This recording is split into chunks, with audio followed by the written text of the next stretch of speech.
Hey guys, I wanted to come on here and talk about this shooting at a Kroger grocery store in Louisville. It was a little bit outside in Jeffersontown, Kentucky. And the thing of it is I watched a few videos on and news clips on this. And the thing of it is that people have to understand is that there's a reason the mainstream media completely excludes certain information when they're certain information when they're telling you the story, because again, you're not with the mainstream media. It's never about real life news. It's always about fake news, and it's always about what can we do to hide the truth of the fact that you have a bunch of white people running around engaging in racial terrorist attacks. Now, there's a news clip that I'm going to show. I'm going to show a bunch of different ones where you already know that CNN and all of these ABCs and CBS and all of these other news stations, they've already seen this clip, this interview with the son of the man who confronted the Kroger killer. And they are just as aware. If I'm able to do the research, and I'm not a journalist, I'm not an investigator, if I'm able to do it and find the video where the witness clearly said that the shooter said that he wasn't going to shoot white people because whites don't shoot other whites, then clearly they didn't miss the memo. They got this information too, but they're not going to put that out because then that makes a white terrorist. And they do whatever they can to not label people terrorists, although the truth is being revealed regardless to whether people want to acknowledge it. And unfortunately, it's not just white people who are not acknowledging the truth of white terrorism. There's a ton of black people too who sit up and they condone and defend white deviltry and try to make it something that it's not. So before we read the details of this, I'm going to play a couple of videos for you. And I'm gonna play the one that's telling the truth first, and then I'll play all the other news clips so you can just see how they're definitely sitting up here trying to make this something that is not. And then I'll come back and read over and try to get some details if we need more details. Now, this is the first clip I want to show you guys, and I want you to pay very close attention to what's being said. Let's get into this one. Gunshots, and what's so tragic right now, I'm very close to where that female victim was shot dead here in the parking lot. There is a tent that is now surrounding her body. It would appear to be family members or loved ones. They have been coming by, then escorted by police, taken to the back of the grocery store where they're speaking to detectives. Now, one woman who just came by, she told me that her daughter was actually in the dressing room of the store, heard the pops of the gunfire, and just stayed in the dressing room because she was terrified. Another cashier told me that she thought it was initially balloons popping. I did speak to a man who said that his father was out here in the parking lot waiting on his mother. The father heard the gunshots. His father was actually armed as well, and his father confronted the shooter, and this is what he says happened after that. The guy had walked up on him and had a gun in his hand, and my dad had his gun drawn. Said that he wouldn't shoot if he didn't shoot, so my dad just stayed there, and then the guy took off down the parking lot. So your dad was confronting the shooter? Yeah. Did that man say anything, or how did your dad figure out something wasn't right? He didn't realize it was him until he'd already seen the gun by his side. He said, "Don't shoot me, I won't shoot you." He's like, "Whites don't kill whites." He said what? Whites don't kill whites.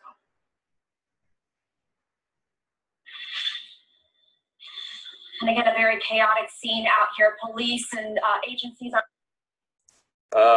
At this point, we're looking into all factors relating to this shooting. We're investigating and interviewing multiple witnesses. And again, the investigation is ongoing. What is the suspect saying to you?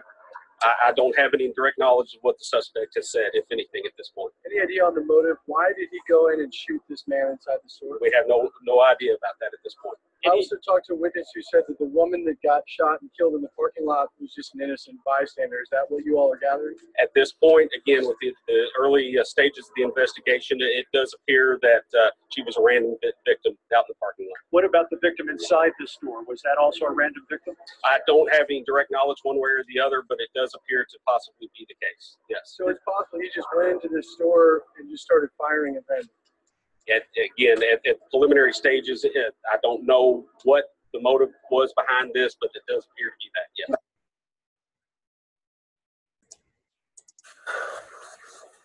yes. Good morning, everybody. I'd like to make a statement about the tragedy in J-Town yesterday.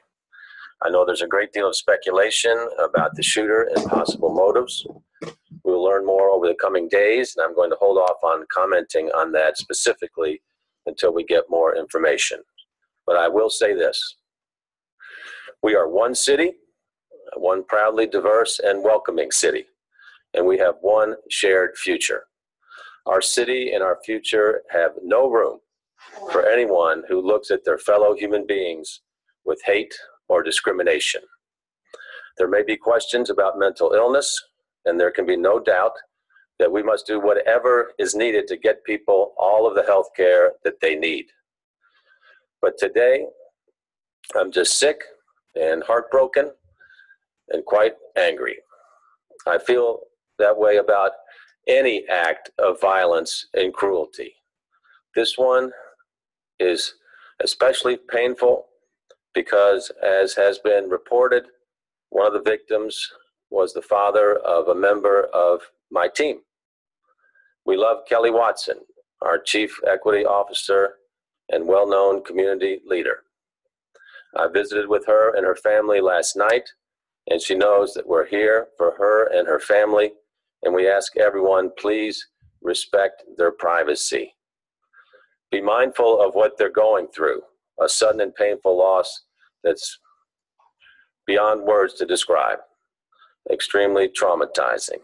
The decent thing to do is to give them whatever time and space and accommodation that they need. Please do that. Part of what makes me feel sick and heartbroken is thinking about what the victims and their families are dealing with. Because yes, this does hit close to home, but every act of senseless violence hits close to home for far too many. Ask Reverend James, our Chief for Community Building, who's with us today. He's lost members of his flock, of his church, to senseless violence. These are his family members. My bottom line is I'm angry because it seems like none of these murders and massacres hit close enough for many of the people in the position to do something to prevent some of this madness. In Louisville, we've created violence prevention programs that are working. We're working to do more, but we're not going to stop. But at the city level, there's only so much that we can do. Because the hard fact is that most violent crimes are committed with guns. And guns fall under the jurisdiction of the state and federal government. Now, you guys saw those news clips, and you saw how disingenuous the man speaking in the last one was. Now, he tried to do a number of different things. Now, he tried to normalize all of these shootings. That's the same. He tried to blame it on mental illness. He also tried to blame it on gun control and the need to do something about gun control. And then he tried to separate the racial element from it by sitting there talking about we're all diverse and we have one defined future. No, we don't have one defined future. And it is about race. Because if you have a man that has the belief system that whites don't kill white, that means whatever crime he engages in, specifically one that involves killing other people, that means that he's going to make sure that he's not killing other white people. That right there makes it race-based, because they want to sit here and ignore that this dude, the witness, said that the man said whites don't kill other whites. So with the belief system that whites don't kill other whites, that means his victims are only going to be non-white and more specifically black, which is why he murdered 2 black people. This is why the mainstream media really cannot be trusted. This is why the mainstream media needs to be discarded. This is why the mainstream media are trying to compete with social media. And then you heard in the beginning, he says, I know a lot of people are trying to speculate as to the motive. Well, it's quite clear what the motive is, because the shooter clearly had the belief system that whites don't kill other whites. So regardless of what his motivation was, it involved not harming white people. It involved not shooting white people. And so, of course, in the minds of white people, if you're not white, you're black. I don't care what they say about Hispanic. I don't care what they say about a Jew or Indian. The bottom line is, in their mindset, they believe if either white or black. And that's why they engage, and they continue to engage in those matters. Now, let's read this fake news article that's probably not even going to mention the racial element of it. It says, police say 2 people had been killed in a shooting at a grocery store on the outskirts of Louisville, Kentucky. The chief of Jeffersontown Police Department said a suspect was detained following the shooting Wednesday afternoon. The shooting was reported just after 3 p.m. at the Kroger store in Jeffersontown, located on the eastern outskirts of Louisville, so kind of like the backwoods area. Police Chief Sam Rogers told reporters a suspect entered the store, encountered a man, fired multiple shots at him, and left. The suspect then encountered a woman in the parking lot and shot her as well. Both victims were pronounced dead at the scene. Now, you even heard one of them attempt to try to say in the second interview, he's like, oh, it appeared to be a random shooting. No, when a man who believes that whites don't shoot other whites, and he is white himself, goes and engages in a shooting, that's not random. Because if you're random, how do you randomly choose your victims by race? Like, you can't do that, because he's excluding other white people. That means it's not random. He has a specific racial target in mind, and that's something that they're trying to sit here and ignore. It says police said the shooter then exchanged fire with an armed citizen in the parking lot, but no one was injured in that exchange. No, he didn't engage in an exchange. He had a gun drawn back and forth. You see how they report fake news? That's why they're not using the footage of this man, this witness who was the son to the father. That's why they're not putting that all over the news. They're actually probably trying to scrub the internet of it. That's okay, I downloaded the video. The suspect fled but was apprehended a short distance away. A witness who was an emergency medical technician told the station he prepared to give aid to the woman, but then realized she was dead. Once they got the gentleman to the ground, I hollered at them and said, look, I'm an EMT. Let me get out here and try to help this woman, said the witness, Eric Deacon. So that's when I ran over. I get down. I'm getting ready to start CPR on her. And when I looked at her, I knew she was gone. There was nothing I could do. Now, notice how they will talk to this man who's supposed to be an EMT, yet they're not talking to the son of the man who actually encountered this shooter. And the reason why they're not doing it is because that son is telling what it really is. He's saying this man clearly has specific black targets in mind. Rogers couldn't speak to a motive and said the shootings were apparently random. You see the lies they tell? Witnesses inside the store told WLKY's Lauren Adams they took cover fearing for their lives. In a statement released to CBS News, a Kroger spokeswoman said the company is shocked and saddened by the shooting.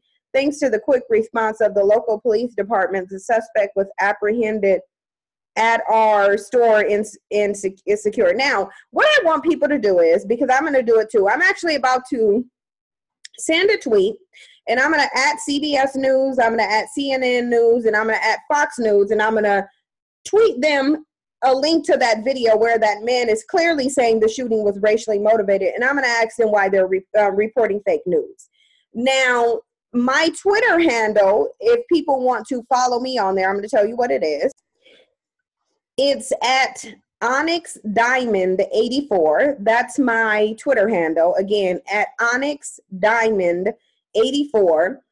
And I'm going to tweet them out and ask them why they're putting out fake news. And that's what all Black people should do. You should force them to have to report the accurate news, because we know what it is. We know this was racially motivated terrorism. We know this man planned to shoot Black people. It was not a random shooting. And we need to let them know that we know that and ask them why are they promoting fake news.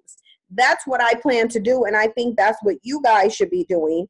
Let me know what you guys think. Again, go follow me on Twitter at OnyxDiamond84. That's my new Twitter handle. The other one got suspended.